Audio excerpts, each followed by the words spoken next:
auzu billahi mina sheytaani rajim bismillahi rahmaani rahim. ginnaaw bu ñu sante yàlla julli ci yonenti yàlla muhammad sallallahu taala alayhi wa sallam nu ñu koy faral di defee heure bu ñu génnee ci élection jàkkaarloo askan bi wax leen jàngat juñ ci am waaye it xool tolluwaayu réew mi mais surtout ñun ñi nekk ci opposition bi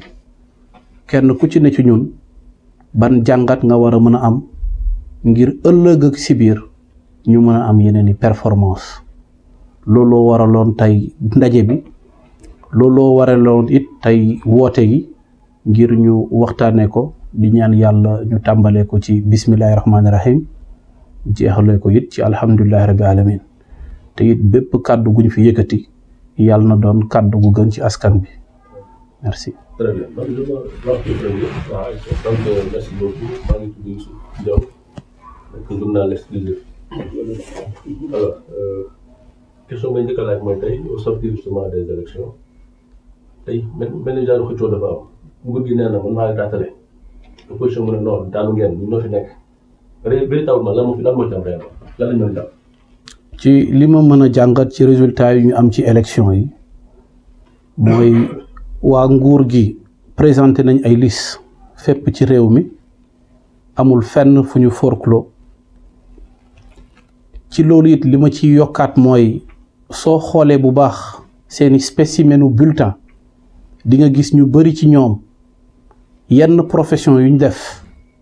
ak li ñuy exercer nekkul lu am donc ñoom waroon nañ bokk it ci ñu forclos ci yenn localités yi seetlu nañ aussi ci yenn localités yu bëri yoo xamante ni bu ñuy dem di déposer seeni liste ci yenn préfectures yi ak sous préfectures yi def nañ ko fekk minuit passé na waaye comme li ñu faral di wax rek ñaanuñu yàlla xajamal cerewu kenn loolu c'était juste un constat yàlla dogal na tey au sortir des élections Benno Bokk Yaakaar nekk nañ am nañ une majorité opposition bi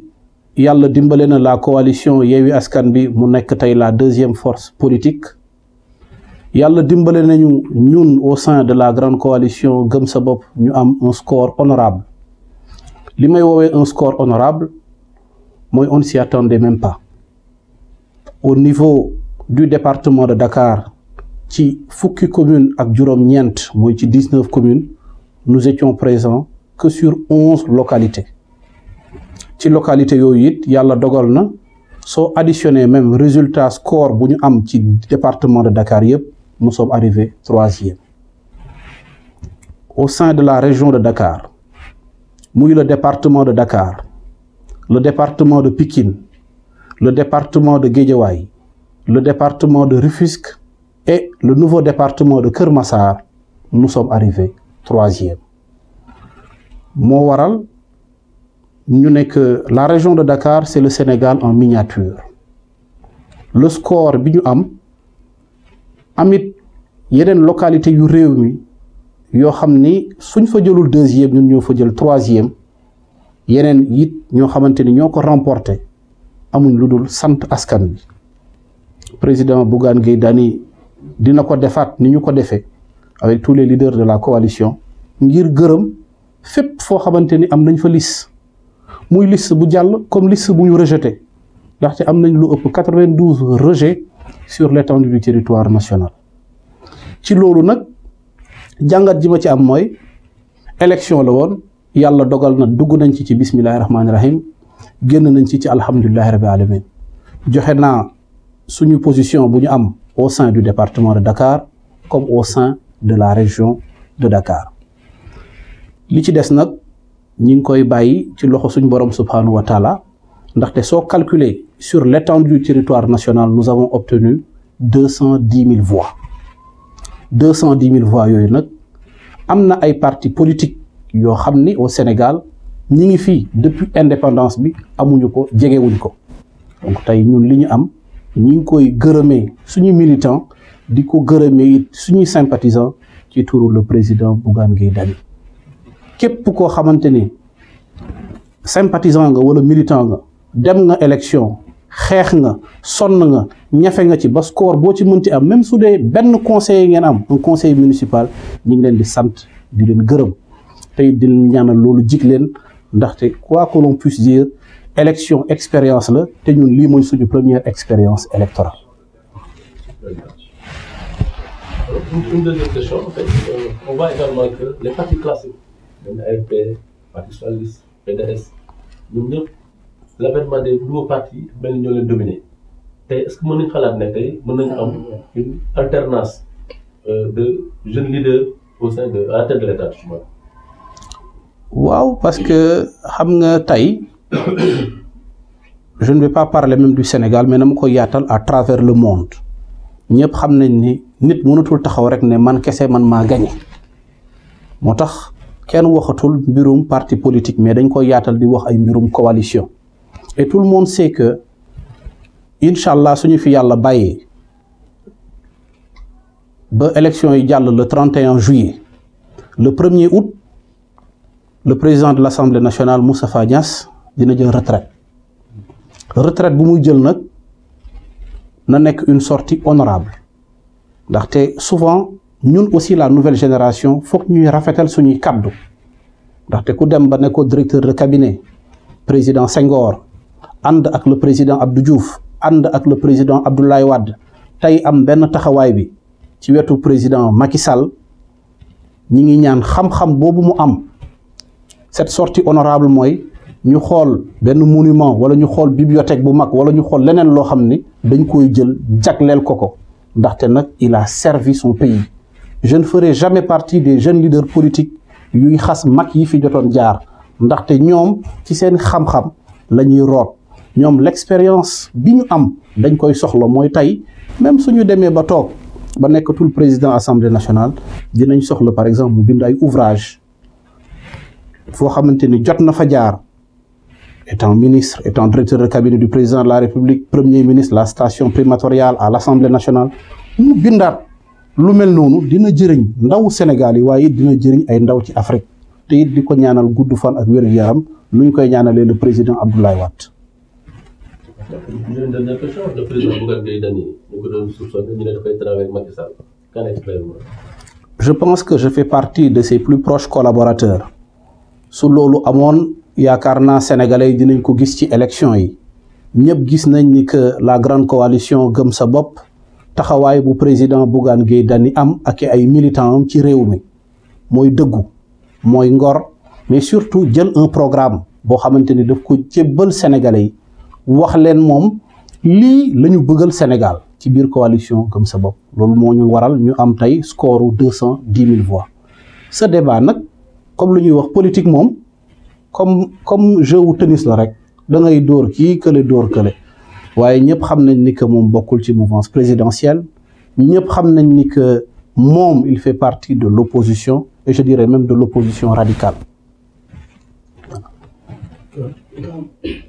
Mon question bu may posé mooy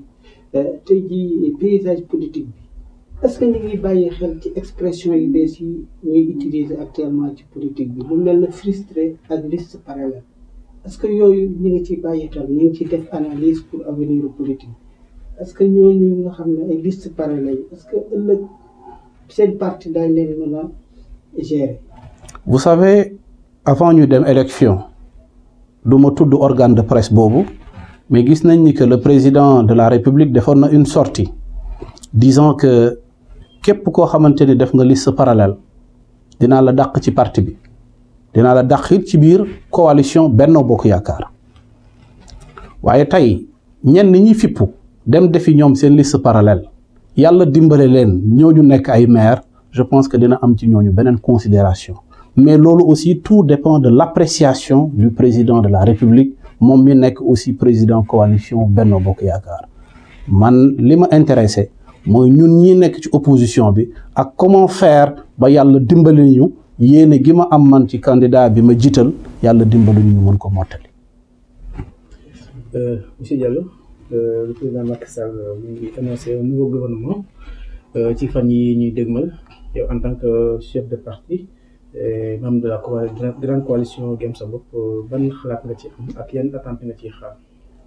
ce que nous attendons du nouveau gouvernement mooy tey képp kuy ñëwaat nañuy bàyyi di tripatouiller la constitution ndaxte constitution papa kenn moomu ko yaayu kenn moomu ko dafa di loo xamante ni loolu la constitution moo jiitu sax darajawu président de la république ndaxte kuy gëstu ci réew nga bëgg ñëw même un investisseur war nga xool lan la ñu bind ci charte réew mi moo waral tey si j'étais à la place du président de la république dinañ gën a verrouiller la constitution de la république poste su premier ministre président de la république ba léegi ci ay prérogative am lañ moom mooy seet ku ko neex mu tànn ko waaye képp ku mu war a tànn yàlla na doon ku gën ci réew mi la taille du gouvernement si j'étais à la place du président de la république dina ko réduire ñun au sein de la grande coalition ñi ngi doon wax ne tey lu ñu doon proposer wala bés bu la président Bougane Gueye Dany excès ba jiite réew mi mooy ñun la taille du gouvernement dañu bëggoon mu nekk 18 ministres ci loolu it dinañu mën a permettre ñu mën a économiser un tout petit peu ci suñu yenn ressources yi beneen bi it mooy yenn institutions yi wax naa ko duma tàyyi di ci wax lu mel ni conseil économique social et environnemental lu mel ni haut conseil des collectivités territoriales lu mel ni la CDC lu mel ni aussi yeneen commission yu bëri yoo xam ne am na ci réew mi te dañ fay teg rek lu ñu naan clientélisme politique ñu jël institution yooyu noonu dissoudre ko jël koppar googu noonu dugal ko ci lu mel ni mbirum santé wala jàppale ko ñu nekk ci mbirum agriculture bi mooy baykat yi loolu dina tax aussi réew mi gën a naat ndaxte comme on dit quelle que soit notre appartenance en politique ñu bokk ci pouvoir bi ñu bokk ci opposition bi wala ñu bokk ci société civile bi lu ñu ëppal solo tey mooy Sénégal naat kenn warul ñaan Sénégal nekk ci fitna ndaxte réew mi su nekkee ci fitna yow mën nga mucc waaye doo xam sa ban mbokk moo ci des donc man position boobu noonu laay adopté position boobu aussi la ñuy ñaan Sénégal yàlla dañu dimbale réew mi doon réew bu jàmm. Le président Macky Sall bu formé gouvernement bu bees wala le président Bougane Gueye Dany pour mu dugg ci gouvernement bi lan moo doon seen taxawaay. Vous savez nekkuma man ci place am pour mën a wax su doon président de la République daf ko woolu tey moom ban position lay am fan yee passé c'est vrai que defoon na une sortie pour dire que même suñ ko proposé woon le poste de premier ministre moom nekk na loo xamante ni moom bëgg ko parce que tey loolu yëpp pour wane rek à nouveau que tey moom li ko intéressé mooy liggéeyal Sénégal mooy liggéeyal suñu réew man nag am naa ci suma xalaat personnel loo xamante ni man la engagé mooy dama doon jàngat avec le peu d'expérience que j'ai le président Abdoulaye Wade heure bu ko yàlla dénkee woon muy jiite réew mi bi mu ñëwee dossier yi ñu ko njëkk a tegal sur la table ne ko kat ñii da nga leen war a toroxal dafa leen ne mettez-moi ça de côté parce que li ma intéressé nekkatul léegi pour xeex ak ay doomu aadama waaye xool nan lay liggéeyee suma réew ñëpp gis nañ ni que l'ouvrage que le président Abdou Diouf bi mu bind nee na Sénégal doon na am jafe-jafe comme par exemple lu ñuy wax fan yi muy hausse des prix ci yenn denrées yi su amoon président Abdou Diouf da doon jël téléphone am woo le président Abdoulaye Wade amit loo xamante ni daf ci waxtaan ak moom pour kooku xelal ko donc tey si j'étais à la place du président de la République j'allais faire comme nous le président Abdou Diouf doon def mooy woo ñëpp autour d'un gouvernement d'union nationale.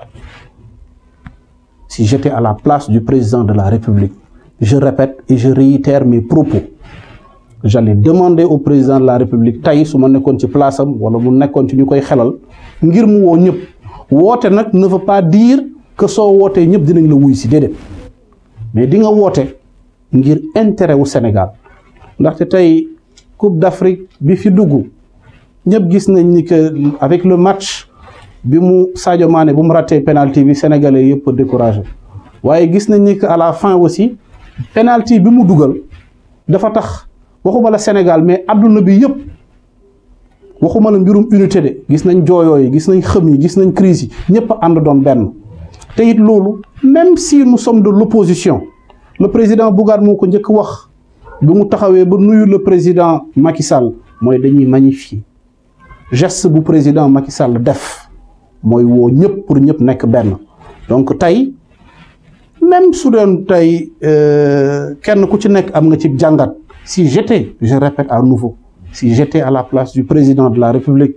dinaa woo ku mel ni président Bougane, dinaa woo ku mel ni le président Barthélémy Diaz, dinaa woo ku mel ni le président Khalifa Sall, dinaa woo ku mel ni le président Cheikh Alassane Sène, dinaa woo ku mel ni le président Malick Gakou ak yeneen acteurs yëpp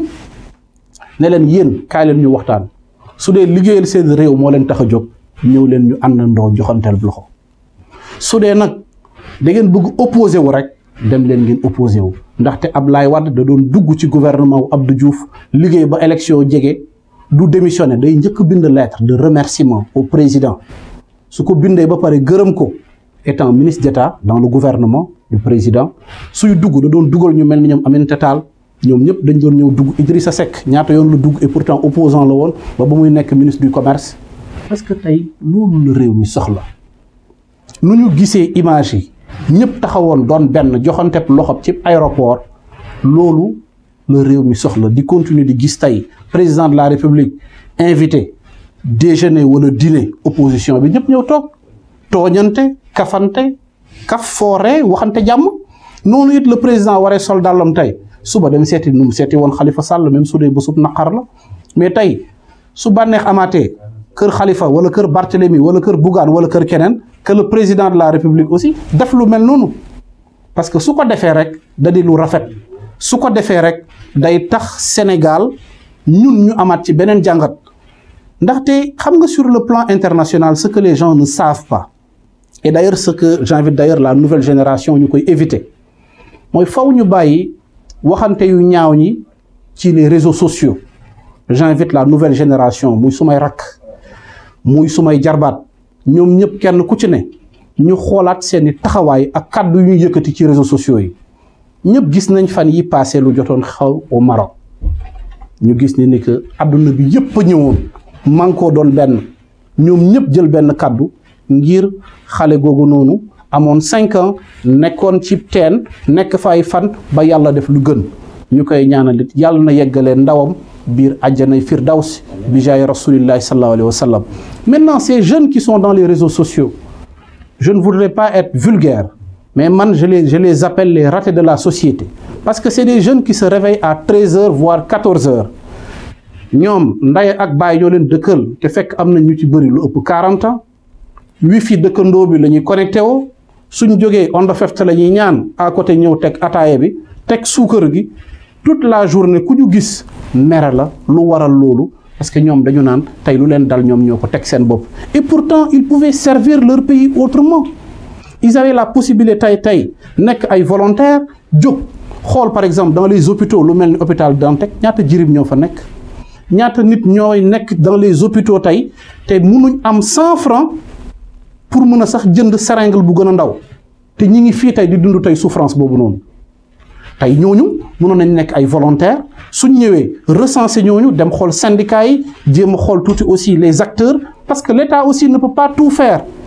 en ce moment-là. Les gens pourront écrire ku mel ni tey le président Khalifa Sall ku mel ni tey le président Bougane Gueye Dany ku mel ni tey keneen ak keneen ne leen kat yéen en ce moment-là ñun demande bu ñu leen di ñaan mooy ñëw leen ngeen contribuer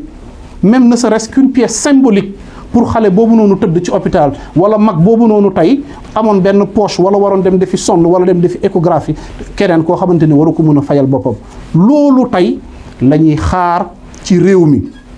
loolu tey la ñu war a xaar sur la nouvelle génération loolu tey la ñu war a xaar tey ci ay jeunes yoo xamante ni pare nañ pour ëllëg ak si biir servir seen réew mais nekk ci internet bi di saaga nit ñi à longueur de journée loolu kenn rafetlu ko que ce soit nag ñi koy def dañ koy def pour faire plaisir au pouvoir ou à l'opposition loolu nekk na loo xamante ni kenn rafetlu ko ci réew mi. Sénégal gii ñoo ko bokk Sénégal gii réewu Cheikh Ahmed Tidiane la. Sénégal gii réewu Mame Baye Niass la Sénégal gii réewu Serigne Touba Khadimu Rasoul la nit ñi mënuñ di yeewu fajar di dem ci jàkka yi di wasifa di jàng seeni salaatul fatiha seen jawratul kamal heure boo leen yeewoo jël ay kàddu yu ñaaw di ko teg seen ber c'est méchant nu ko nit ñi bàyyi nañuy toog di xalaat lan mooy defar Sénégal nañuy xool lan mooy jëmbat suñu réew ba ëllëg ak si biir képp ci ñu gis naw Sénégal. mais tey soo jëlee benn kàddu muy un sénégalais nga saaga même si su dee da nga saaga tey le président de la république mais ku koy capturer xamuloo béninois la xamuloo français la xamuloo chinois la lañ naan ah ñii kat seen réew conflit am na fa. tey un grand entrepreneur wala mu nekk koo xamante ni tey dafa ñëwoon un investisseur pour ne damay investir ci réewu Sénégal kàddu yu ñaaw yooyu sax mën na tax mu ragal. donc ndaw ñi maa ngi leen di invité waat à nouveau peut-être que waxee naa xol mais ñoom ñëpp maa ngi leen di ñaanaat à nouveau nañu seetaat kàddu yu ñuy wax parce que ñu ñuy saaga ñu ñuy wax ay kàddu yu ñaaw c'est des pères de famille c'est des mères de famille c'est des responsables donc nañuy éviter lépp loo xamante ni nekk na loo xamante ni day ñaawal tey askan bi day ñaawal tey drapeau bu ñu bokk ak suñu symbole loolu yëpp daal vraiment maa ngi invité la jeunesse de notre pays ñu seetaat ko. Karim Wade, ce que je peux dire, c'est qu'il a servi le Sénégal. Il a été ministre d'État. Il est du Parti démocratique sénégalais. Bokk na aussi ci la coalition Manko. ñun ñoo bokk suñu grande opposition bi muy coalition Gëm Sa Bopp muy Yewwi muy Wallu. donc yaakaar naa li ma ci mën a wax rek mooy ñun opposition bi ñun réeroowuñ suñu biir. ñun opposition bi réeroowuñ à nouveau suñu biir donc souvent ñenn ñi seeni militants ñooy nekk fii di saaga nit ñi ñoom ñooy nekk it di wax loo xamante ni maîtriser wuñ ko ndaxte ñëpp gis nañ ni que opposant yëpp suñu gisee wala ñu daje à l'aéroport wala ñu daje aussi ci yeneen bërëb ñëpp ay joxante loxo ngir ànd nekk benn ngir yéenante jàmm ndaxte Sénégal gi jàmm rek moo fi xaj.